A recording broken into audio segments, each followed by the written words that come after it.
IYABTET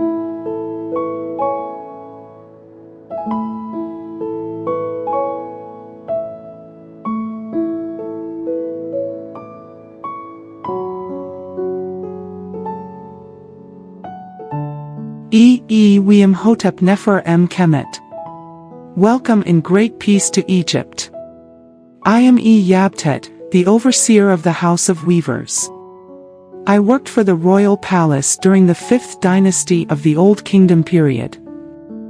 Once again, I have crossed the time barrier to complete the story of textiles in ancient Egypt. The ancient Egyptians used a variety of techniques to create different patterns and designs in the woven fabric. One technique was called tapestry weaving, which involved weaving different colored threads into the fabric to create a design. This technique involves weaving weft threads of different colors into a warp to create a pattern or design. So, we knew the art of embroidery long before any other country. Even we used gold threads for this purpose for rich people and the royal class. These patterns or designs could be in the form of hieroglyphics, animals, plants, lotus, geometric patterns, symbols, or gods and goddesses. We used another technique, which you identify with the so-called brocade weaving. It involves weaving in additional threads of different colors to create a raised pattern on the surface of the fabric. A beautiful style with fringes is also commonly used. The border of some clothes consists of long fringes formed by the projecting threads of the warps twisted to prevent their unraveling. This is an example of a linen sheet with a fluffy appearance and texture. This is a linen sheet or a rug with a fluffy texture, knotted fringes, and floral embroidery. Herodotus mentions that we had the custom of leaving a fringe to our pieces of linen, which when the dresses were made up, formed a border around the legs. But this was not generally worn.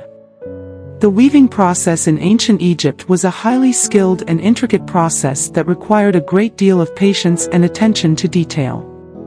Some high officials carried the title of the superintendent of the clothes of the king, the chief bleacher, the washer of Pharaoh, and chief washer of the palace. These were important officials in the royal court. The washing day was an important event in the daily royal life.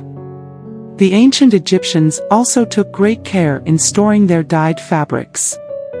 They would often wrap the fabrics in linen or cotton cloth to protect them from light and dust, which can cause colors to fade over time. This is a linen chest to store clothes. In addition to using mordants, fixatives, and careful storage to preserve our textiles, we employed several other techniques to protect the fabrics from damage and deterioration. One common technique was to use natural insect repellents to protect the textiles from pests such as moths and beetles. For example, the dried leaves of the neem tree were commonly used as a natural insecticide, as they contain compounds that repel insects.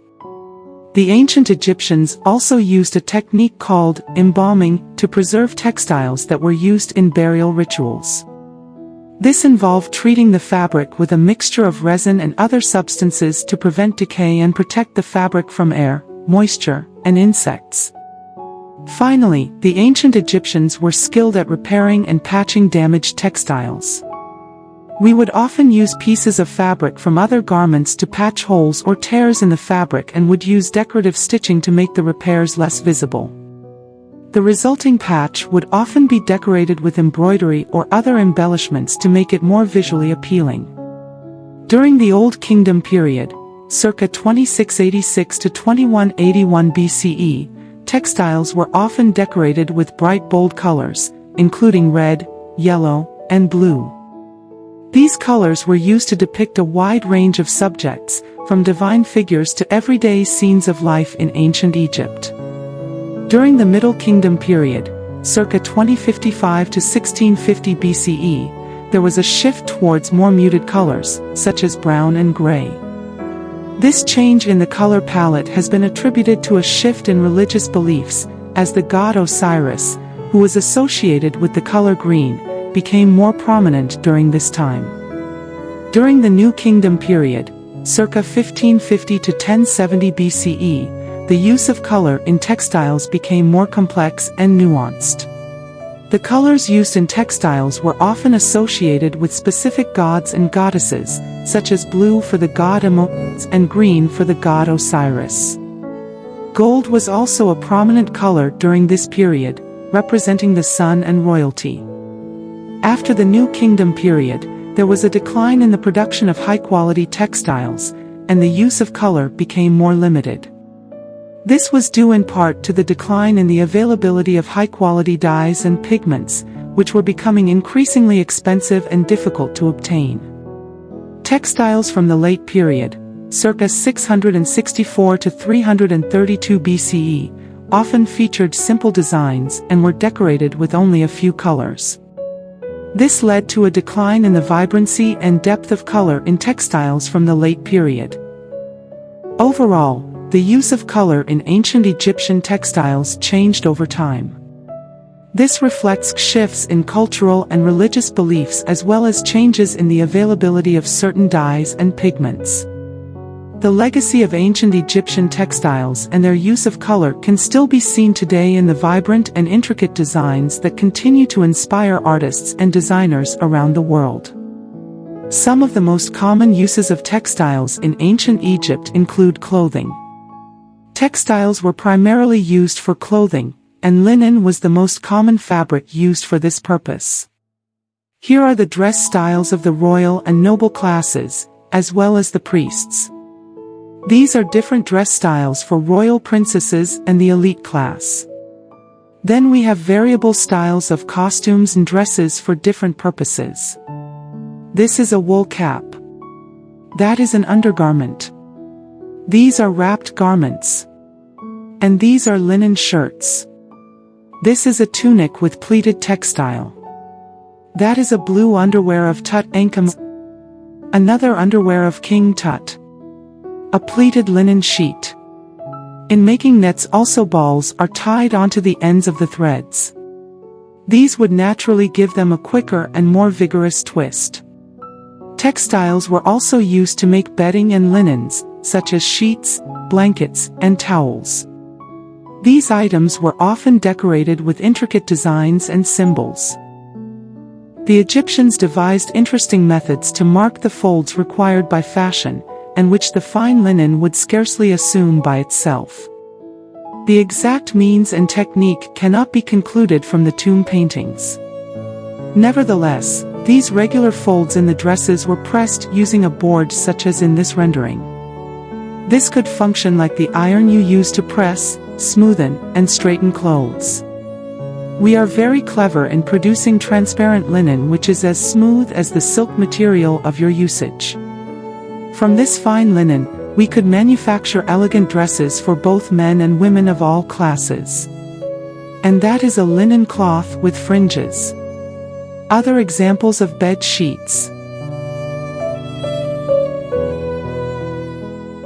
Textiles were also used to create elaborate burial shrouds and funerary masks for the wealthy and powerful. These textiles were often decorated with intricate designs and symbols, such as hieroglyphics and depictions of gods and goddesses. This is painted linen as part of the coffin wrapping of the famous portraits of Al-Fayum. Another example of a shroud with a portrait of the deceased. Textiles were used to create a wide variety of household items, such as curtains, tablecloths, and rugs. These items were often decorated with geometric patterns and other designs.